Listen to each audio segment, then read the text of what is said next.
All right, good morning, everyone. This is Nitin Ramachandra from the NR Hour Sports Show. This is episode 821. I'm joined by a really special guest. His name is Rick Doc Walker. He's a former NFL tight end for the Washington football team, and he used to play for the Bengals. He won a Super Bowl champ. Now he's covering the game of football. He has a podcast called Rick Doc Walker Podcast. Go check it out. It's really awesome. And I just want to say thank you for joining the show today. It's truly an honor. How are you and your family doing? Doing good. And hope your family is well. I mean, the pandemic is what it is, and hopefully we can say what it was. But very interesting. It's what's going on in sports. And yeah, the podcast is good, but it's just Doc Walker Podcast on Patreon. And been about 30 years in this industry, and I applaud the next generation of people that are aspiring as you are in your show and all the content that you put together. So without guys like us, guys wouldn't be talked about as often. So I really enjoy being able to do something for a living that I chose to do, that I enjoyed doing. Yeah, so I want to start off for you. When did you get interested in playing football, and did you have like a role model growing up when you were playing football? Well, I was a baseball, because really baseball was my number one sport. I only started playing football because I hurt my arm. Oh. Baseball. I thought, who would run around with all that gear on in the middle of the summer? Yeah. I mean, I always looked at football as the sport that guys went to that couldn't play baseball or fast enough to run track or skillful enough to play basketball. I felt it was the bottom of the food chain. And so I had no interest in it at all until I couldn't pitch anymore. And then it is the most popular of all the sports in high school based on attendance. At Santa Ana Valley High School, we could get 10,000 people out on a Friday night. It's the sport that generates the most emotion from communities. It is without question galvanizing sport that teaches you how to sacrifice and how to give so others can receive in order to win. And so being a junkie about a competition junkie and a guy who was so thirsty for victories, because when you win as a kid, play baseball, and you're pretty good at it, I'm an all-star at 11. I'm pitching no hitters at 12.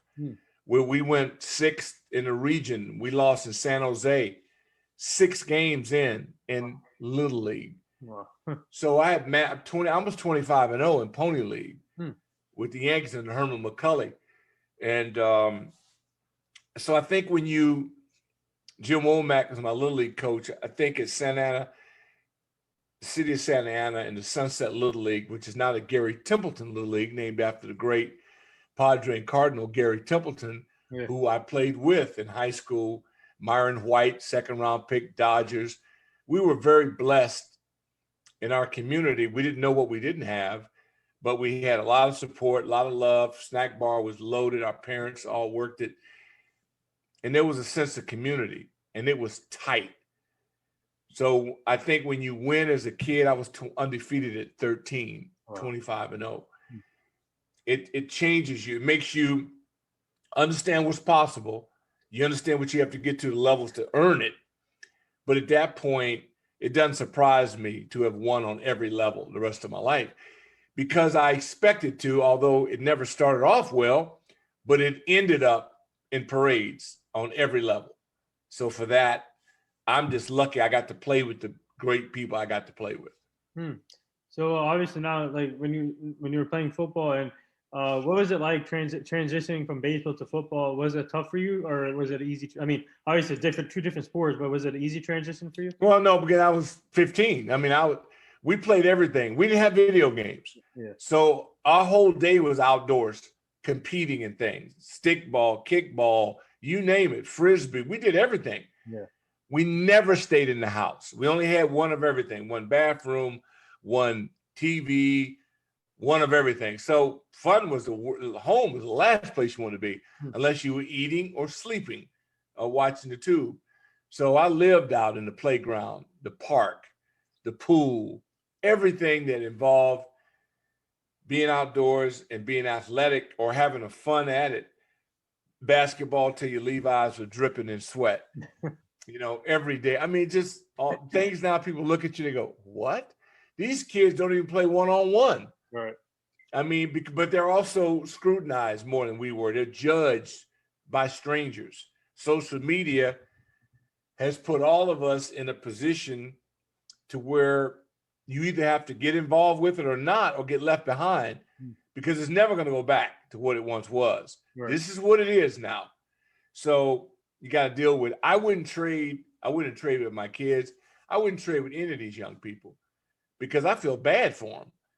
In some instances that they're stuck in one spot, staring at a keyboard all day, as opposed to being out the park, man, and running. And man, these kids don't even know what hide and seek is. They don't know what tag is. They don't know anything other than the keyboard and getting corrective visual aids, because if you look at it all day, eventually it ain't good for you. Yeah, so for you, this is a two-part question. Obviously, you went to college at UCLA. What was the experience like there playing for UCLA, a great college? And the next part of this, what was your draft experience like? Obviously, it was back in the day, it was a little different. You got drafted. Well, I mean, everything's different, and really nobody cares. I wouldn't trade with these guys. We played the phone pranks on draft day because they used to call you. We won a Rose Bowl. We won. It wouldn't have been good had we not succeeded and been champions and played for Dick Vermeil, who's a legend, Terry Donahue, legend. To me, you can't be in the Pac-8 at the time. Right. It doesn't matter if you don't win it. Otherwise, you just stepchild for the Trojans. So you got to be able to play at a level, beat them. You just have to be able to understand what it's like to control the conference through victory. And it's highly competitive. It's not what it is now. Back in the day, I mean, Cal was a monster. Yeah. The Trojans, national champions. Stanford, Heisman Trophy. It was the bar was really high. And now I'm not hating on them. Hey, Oregon, but it's just teams. I never lost to anybody in the conference but one team. So I look at it completely different, but I'm hopeful that they will continue to compete, because it ain't the same, man, when the West doesn't represent being among the best. And let's face it, it swings, but hopefully it'll swing back west. I am a alum of the conference, so I'm always pulling for all of them to be successful. Yeah, I'd like it to be Bruin blue and gold, but if not, hey, I'll go fight on to the Trojans, give them all of them love, because being on the East Coast, realizing how we're discriminated upon, how biased this stuff is. Yeah, I always have a Pac-8 love in my heart. So obviously you played for the Bengals in your career, but in Washington, when you got to Washington, that's when you won the Super Bowl. So take me back to your Super Bowl experience. What was that like? And just winning that Super Bowl, and what was the message from your coach that year that got you? Well, I mean, I don't even remember. I mean, other than Joe was always to get to the Super Bowl, but Cincinnati was a very important part of my development because I broke my arm twice there as a rookie, and I got to see how the country is. See, when you're on the West Coast, you really don't understand how the country is. Right. I had KKK sprayed on trash cans. People spat on you. People did I didn't understand it. If you're only from the West, you don't get the Midwest. You don't get the South. You don't get America. So I was introduced to it. I wouldn't trade it for nothing in the world, because I did meet some great people in Cincinnati, business people within the community that were fantastic. It was just the primitive method of the organization as to how they treated it, which the NFL had to come in and just make them pay people, what the scales were. Yeah. So, hey, Paul Brown's a legend. I'm not mad at Mike. He taught me economics. Don't expect anything, because nobody gives anything away. I ain't mad at it. It's part of my development. I had 5 different head coaches my first 5 years in the league. Wow. So whatever they were, that was documented. Everybody, I don't have to tell you that. Everybody can see that. Yeah. But yet they won a hell of a lot more than a lot of people have done. And as an expansion team, first to get to the playoffs. So no, it is what it is. But I look at every opportunity as a growth. Right. as a way to get better and learn more about who you are, so that when you hit the Jack Parties, the Joe Gibbs, and we went 0-5 my first year with Joe, you got to understand pain to appreciate pleasure. Mm-hmm. And then being in that turnaround and how we went 0-5 and flipped the script and went on a terrific run that not only went for my career season, but went another 8, 9 years, 10 years. Right. As they dominated, ended up with the 91 team that was as dominant as anything we've ever seen. 3 quarterbacks with 1 head coach getting to the promised land 3 times. Then he's flipped sports and does NASCAR and say, how you like me now? The dude's incredible, and he's still doing great things. Yeah. He has a home, youth home for tomorrow in Gainesville, Virginia, and he's helping lives. So when I look back and say I got a chance to be around these types of people, there's no way I could fail. It's impossible for me to fail.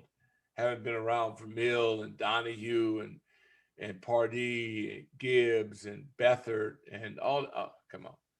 Yeah. So that's why I always go, very fortunate. The Super Bowl is great if you win it. And if you win it, it's just, you can't describe it. To get in it and lose it is the best life lesson going. Take nothing for granted. You can't proclaim being the best until you actually win the game. So I love the life lessons, wouldn't trade them at all. You can't make fun of me being second in the world. But our society, because of late night TV, they flip the script and they make the runner-up a joke and let the last place losers, who lose most of every year, just kind of silent. But that's how quacky our country is. Yeah, and you got the ring on right now, right? The Super Bowl ring, I see. No, Rose Bowl. I went Rose Bowl. Yeah, I went Rose Bowl. Super Bowl, half of them fall apart. Mine fell apart. But again, to me, they're all significant. Yeah. Mm-hmm. But I wore it for maybe 20 years or whatever, and then it falls apart. It's easy for me to lose interest in it. Yeah. So I'm just curious. In this NFL, a lot of coaches love to play players in multiple positions. But for you, other than tight end, did you get to play other positions in your career? No. I mean, yeah, in high school. Yeah. You mean I played quarterback. I played X receiver, quarterback, Pee Wee, Pop Warner. Not because I wanted to, but I was 100 pounds and I had to play against 14-year-olds. Pop Warner, they discriminate on kids with size. Just because you have size don't mean your brain or your heart is ready. And that was traumatic. And to play a little running back, but they're all good. Because I didn't play, these kids now specialize. Yeah. I think it's horrible for them. I mean, to run track one year, I lost a bet and had to run track. Hardest thing I've ever done, best thing for me I've ever done. Because those people, you think football, you think you're in condition. 1320s, you running quarter splits. Wow. You running 160s. Track and field. Wow. I bow to you. That and boxing. I bow. Been in the ring once, NFL contest there down in Florida. No, once you do certain things, I go, thank you. You'll never see me do that again. But it's all the things I appreciate now. MMA, love watching it. Boxing. I like being able to have made a living in something I enjoy doing and enjoy viewing. I never consider, as an analyst, as I was for a long, long time, just never, I relished the preparation. I loved it. I love getting to know, to the next 22 and the backups and the specialist players and who's the emergency quarterback. I need to know everything about what I'm doing, what I'm covering. And I really enjoyed that. I didn't never look at it like drudgery. I looked forward to it. So, and as a speaker, when I get an audience and I get a chance to go in and talk about performance, that's when I'm happiest, whenever I get a chance to share these jewels, nuggets, pearls that I get to share with sales forces around the country, or, coaches who, because if you can't make a connection with a young person, then you have failed them. That's your failure, not theirs.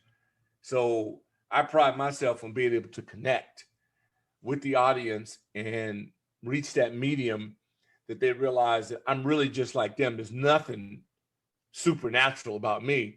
Anything I've done and am doing, anybody else can do it if they're willing to pay that price. Right. Yeah. So now looking back at your career, and how grateful are you to be in this position, and not only and to get to cover the game from a different aspect, being an analyst and having your own show now. How grateful are you to be in this position right now?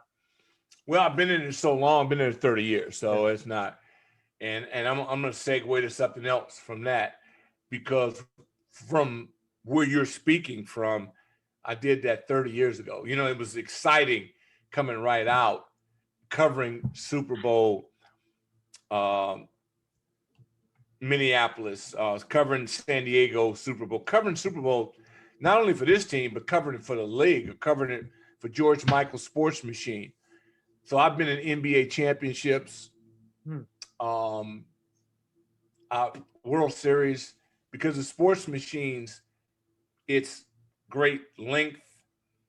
I was afforded a lot of opportunities. I mean, I'm a Laker guy. And so when I'm in there covering the Lakers and Kareem Abdul, I'm going to the captain to get a soundbite about a game, having Magic Johnson. Can't get no better. And Dodger Blue. So again, my 60th, people who know me, and especially the Bruins, my 60th birthday, they knew they had me at Chavez Ravine. So it was to see Vin Scully. It's to be at that location. I mean, it's people take it for granted.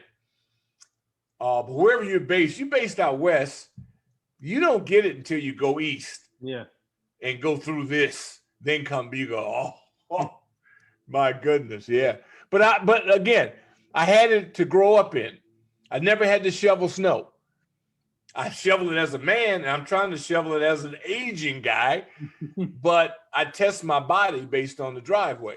Yeah. But out west, hey. But then again, they talk about earthquakes. I fell out of at 12, I was knocked out of my bed by one.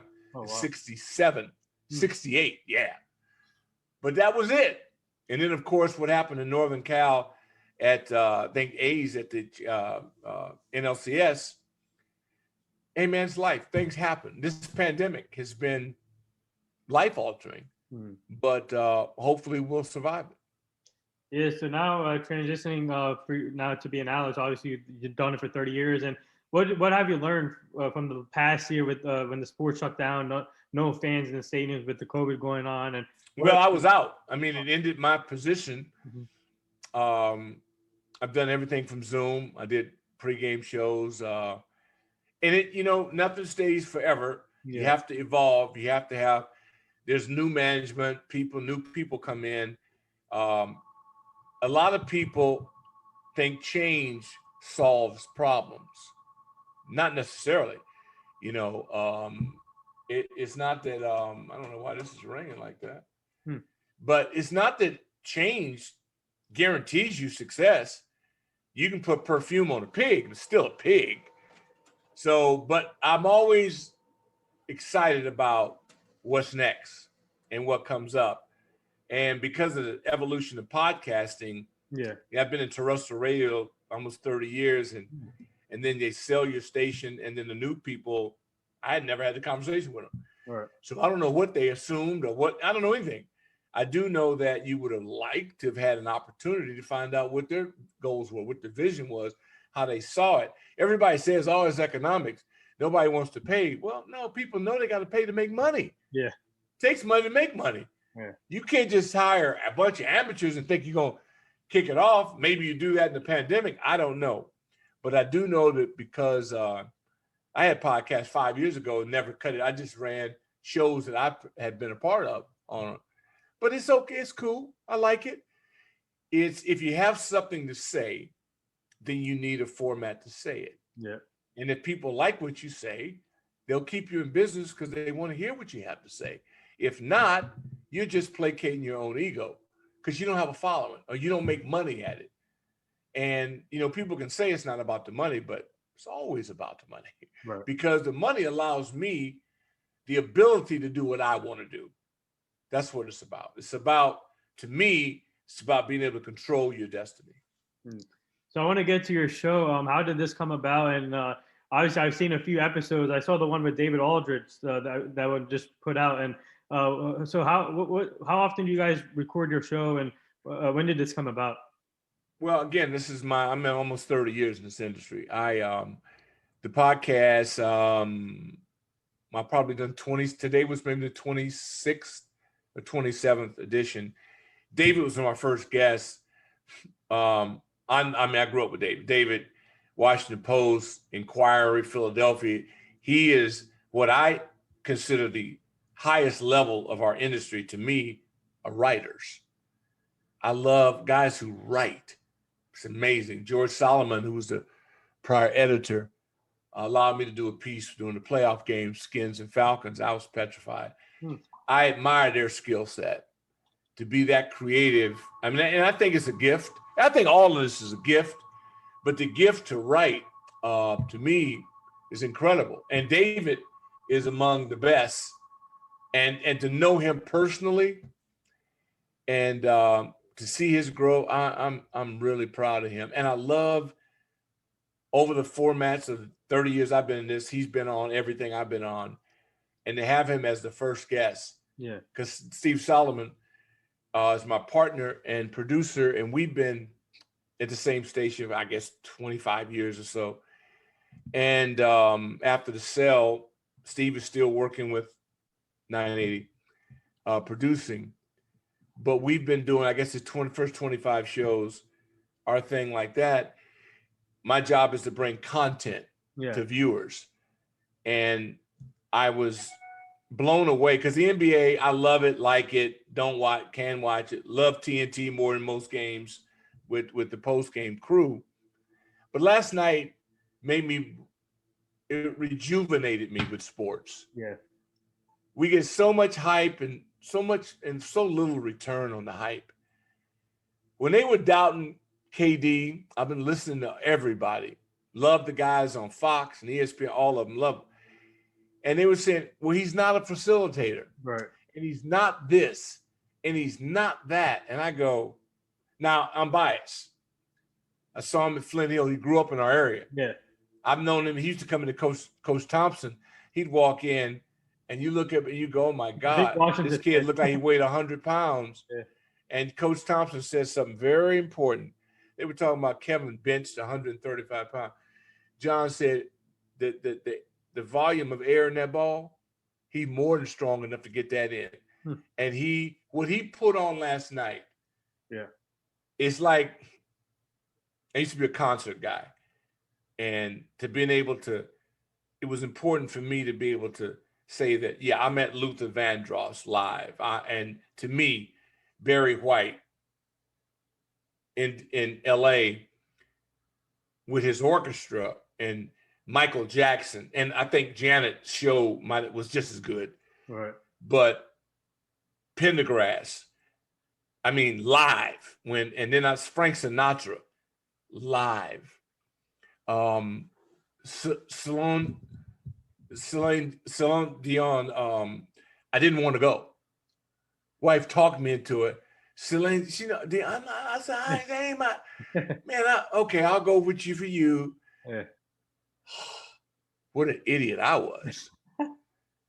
She's elegant, powerful. What a show. Diana Krall. So when that's your thing, and then you get Sinatra, and then I'm like seeing KD grow up. Hey, man, what he did last night, I sit here and went, because I got a 20-point rule with the NBA. Right. If you're up 20 by anyone, I'm out. I'm back to Netflix. That's a waste of my time. Yeah. And I also know I'll come back and check you at the 7-minute mark in the fourth because everything changes. These guys are so pro. They know how to play their sport. And I'll be doggone. This time something said, if James is gutting this out, James Harden, KD doesn't have Kyrie, I said he might go to distance, which is nothing for most hoopers. They could play the whole game anyway. Right. But what he did, passing, shooting, defending, and James Harden, I just thought I saw two of the best ever play for their team, Yep. play for the city, play for Brooklyn. And, the Knicks big shot them all the time. And it is funny because I'm from the Angels, Dodgers, Lakers, Clippers era. So I grew up with that. So to me, it's like the Angels or the Clippers actually winning big. And it could very well happen based on last night. And then the Bucks, I just totally mismanaged. Yeah. Your game, your attack, your strategy. What were you doing? Drinking? Yeah. I mean, they're smaller than you. There's less of them than you. And you played right into their hand again. And how do you have a guy who's an MVP can't shoot free throws? Yeah. And he looks petrified at the line. Yep. They just played you. Same thing when I watch Embiid, who is the greatest thing I've seen since Shaquille O'Neal. And yet, they got a guy on their team won't shoot the ball. I've never seen him take a jump shot. Yeah. And so NBA is hot. And then Jokic, all these young new bodies that are dominant. Jokic. I mean, they are flat out incredible. So we needed some new blood. Atlanta, the Hawks. Are you kidding me? So, and I'm a traditionalist, Lakers, Celtics, all that. But you know what? They didn't earn it. Nope. They weren't good enough. Yeah. The Lakers can't shoot. It's basketball. The object is to shoot the ball in. So whoever gets to this final, man, I'm not going to miss a minute of it. No, like, obviously you grew up with Katie. I saw a picture of you and Katie together. And So Katie, he's a big Washington fan too. Speaking of this, obviously Game 6 is a big game for the Nets. Also, they need to wrap it up in Game 6, in my opinion, in Milwaukee. Do you see a scenario where in the last 4 minutes of the game of Game 6, do you see a hack a Giannis situation? Yeah. Oh yeah, and so does Giannis, and he'll have to overcome it like the great ones before him have done, or have a lead. Well, Giannis needs a 10-point lead. Yeah. The only way they get out of this is have a 10-point lead. Right. If it gets tight, you can see it all over the face. And when you get a call for free throw, dude, maybe you need to speed your operation up. It's not working. Yeah. And I keep going in Budenholz. I'm going, what are they doing?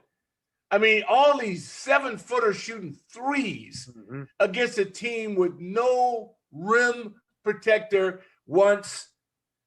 They got one guy. He can't play the whole game.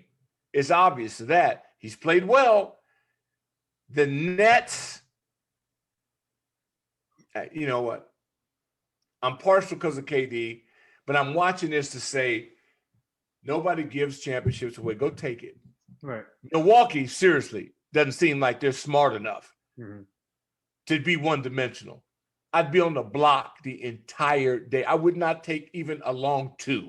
Right. I'd foul them out. Because once Griffin, who, by the way, has the heart of a champion, you can tell the guys that want one.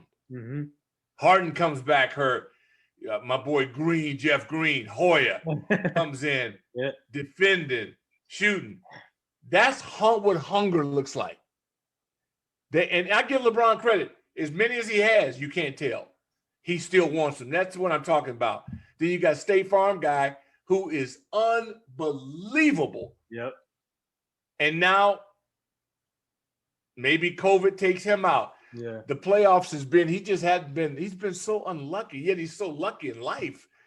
But Chris Paul balling. Yeah. I love it. State Farm guy.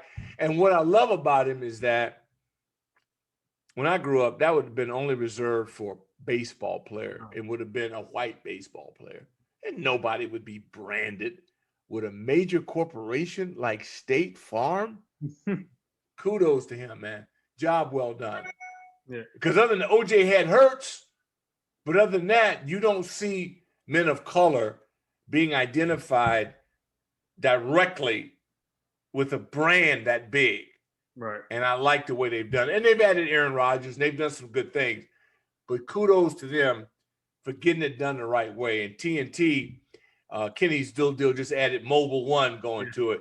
So this is what we have to be conscious of. Right. It's not just a game. It's a business. And we have to be on the side of the business that favors economics as well, because we're a large part of why people are watching. So I applaud the business and the athletic integration of Dwayne Wade owning part of the Utah Jazz, LeBron James owning part of the Boston Red Sox. Two cities, two towns, whether they deserved it and is worthy or not, are regarded by many as being the antithesis of what a friendly atmosphere would be described as. Right. So a couple more things before I let you go. And obviously, who's now watching the game of football? Who's your favorite tight end to watch right now currently? We end up seeing the most. I don't cover the league now. Yeah. So I see the guys that play in prime time. And I think that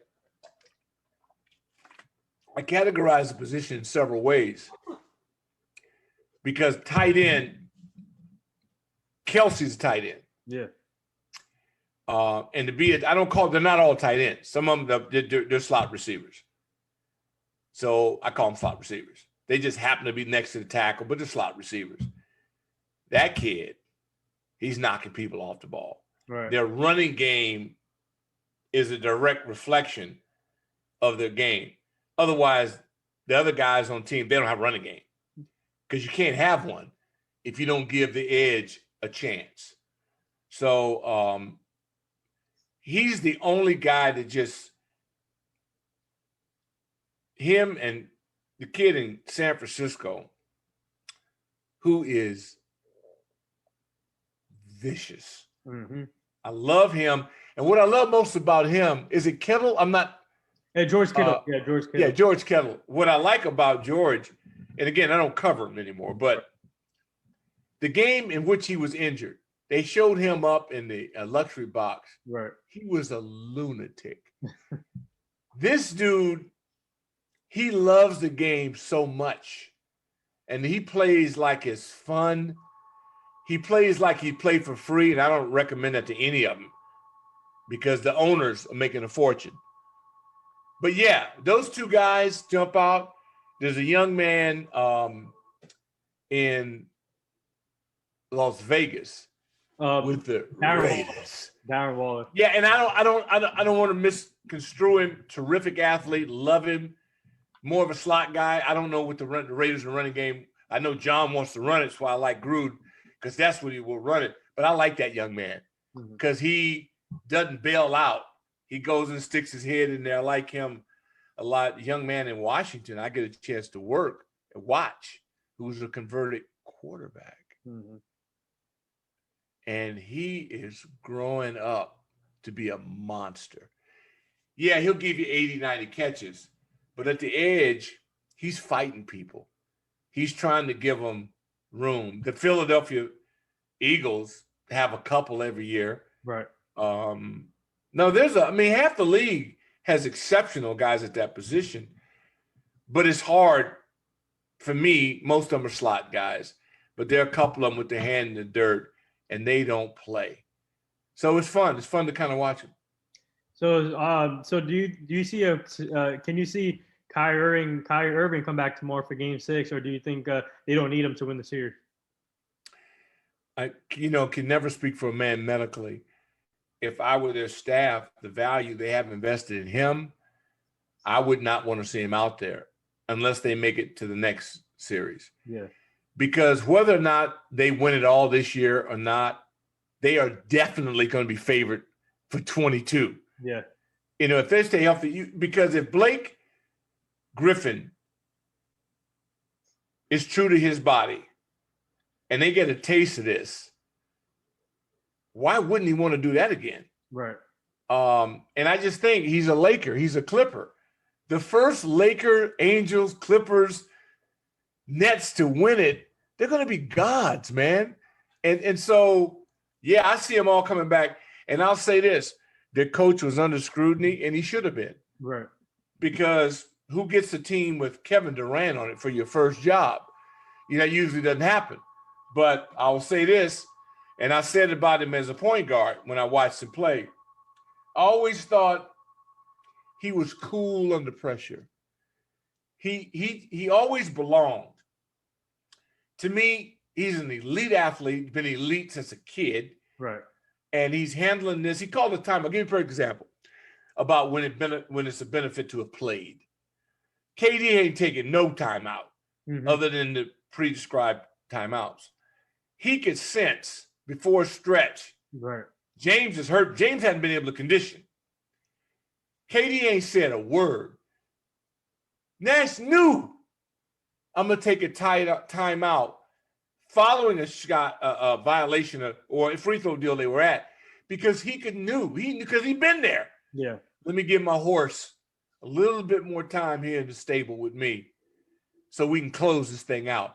Let's not forget, KD back rims a shot going on the sideline in Milwaukee that might have tied it. So they've been close. Milwaukee, despite the big three being fragmented, can never say that they dominated them. So, and I thought Milwaukee had the team this year. I really said, finally, they put it together, because they also have a Bruin out there that's made a big difference. But it ain't over. We'll see. Yeah, Game 6 is going to be interesting. I can't wait for that game, and it's going to be. Me too. Yeah, so before we get to the last two things, who do you have in the NBA Finals? Well, I don't. I'd be lying. I don't. If you force me to pick it, the Nets are easy. Yeah. I think the 76ers are the most dominant thing I've seen, because they have a big man who loves being big. Right. And if you don't have somebody compete with him, and the way Tobias has played and Curry, they have firepower, inside pressure. They're freakish. Yeah, they really are. And they got a guy in Rivers who understands it.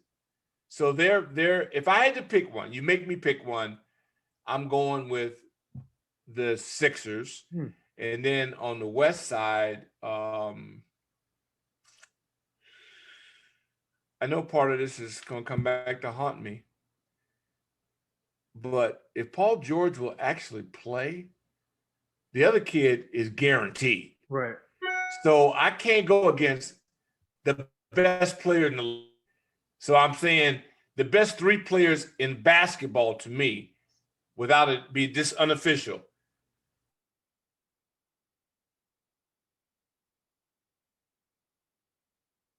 going to be in the story. Those three guys are going to be mentioned. If it's my thing, if I can think to say about it, in the league is the best player. The best player's team usually is in it.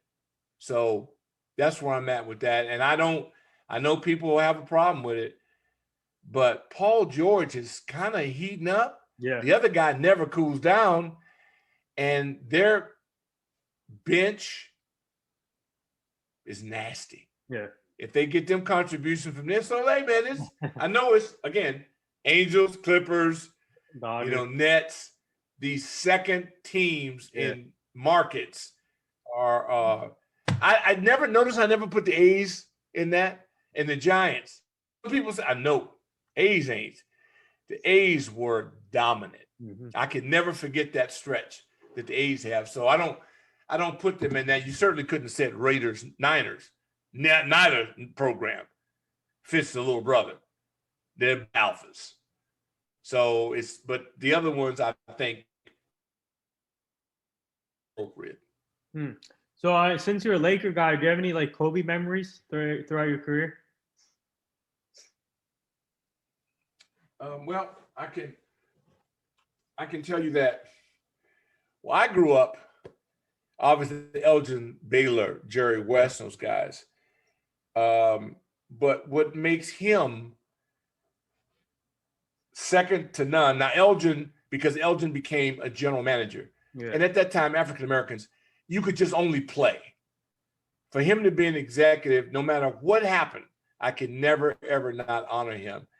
But this guy did more than just play. He made your brain work. Yep. And he made you understand he gave you life lessons. It wasn't just about his game, it's the Mamba mentality. Yep. So even though Irvin Magic Johnson is my hero because he's a business dynamo and a Hall of Famer, and Showtime was during my era. So when you're lucky enough to been right in the, I feel like it's like you're on a canoe. You're going down rapids. I'm in that rapids in that canoe because I experienced Showtime. I lived it. I was in Showtime. But Showtime, it was entertainment and they won. This guy here, he changed how you think, how you prepare, how you don't have to apologize for being a fanatic, how single focus. He's lucky because you can't be single focused without a great mate because he had kids. And to see the father that he was in retirement, that's why he could have never coached. Right. Because he was coaching his kids. And he was such a big part of girl ball. The alpha, ultimate alpha, and he's coaching girls. And it's just, John Thompson used to always tell us in the 12 years we worked together with Al Koken and Brian Mitchell, that he would always thought about coaching women's and how he knew that Pat Summitt would have been a hell of a men's coach. He always told us that. So I just say Kobe, nobody's perfect. Right. Now there was Kobe. But when you drop on us and you leave us, you drop the mic on us, and all we do is continue to talk about you, you're a bad man. Yeah. And that's the beauty of a legacy and leaving something other than somebody talking about what car you drove. Most of my life, most of my heroes have been described by their rims on their car. That's how we no longer play that game. We have equity positions in franchises, and they promote properties that they own. They have documentaries that they produce with their own production companies. So I'm really proud of that. You know, a guy like Marcus Johnson, for me, one of my heroes, we're in the same class, the Bruins, and he's broadcasting with Milwaukee, and I'm so proud every time I hear him. Just heard him on Fox. Yeah. With The Odd Couple, which I love their show because they're pros. They're pros and they're entertaining. But first of all, they're the pros who can also make you laugh. And that's not Barnum and Bailey. But Marcus's son, you judge a man, look at his offspring. You know, so I'm really proud of Marcus. And but you mentioned Kobe. Yeah. He'll always be a part of my life now, just because I'm a huge disciple in mindset, in the Mamba mindset, and the ability to be excuse free. I mean, to me, that's what's happening. Yeah. And RIP to Elgin Baylor too. What a great guy he was, and rest in peace. And the last two things here, our team is part of this foundation called the Hugh Jackson Foundation. He's a former NFL coach, but now he's an offensive coordinator at Tennessee State with Eddie George. And we're trying to help him prevent human trafficking and making sure the community stays safe and the kids stay safe. So I'll send you the page and go check it out. You say Hugh Jackson? Yeah, Hugh Jackson. Oh, it's my dog. Are you killing me? Let me tell you what. You're not going to find, it can be hard to find people better at what they do than Hugh. Yeah. I don't care what happened in Cleveland. Let me tell you what. I've seen this guy. We was with the Raiders. He was in Washington. He's a football savant. The guy is super talented. Now he got the luck. He got the luck of a ringworm because whatever happens, things just didn't finish for him. He's a lifer. Give him my best. If Jackson State has him, they got a good chance to be in first place when it's all said and done. Yeah. You give him some talent, he can coach. Yeah. No So doubt. I'll send you the foundation so you can go check it out. And Yeah. the last thing here, would you like to say anything to all the nurses, doctors, and essential workers right now? Well, as I've been saying every night on my knees, I pray for them every night. I pray for their families, which they have to neglect because they're taking care of our families. And I wish they will smarten up. I just hope we smarten up before it's too late and appreciate our system from the bottom up instead of the top down. We've seen the top down. It doesn't work. There's not enough for the rest of us. Okay.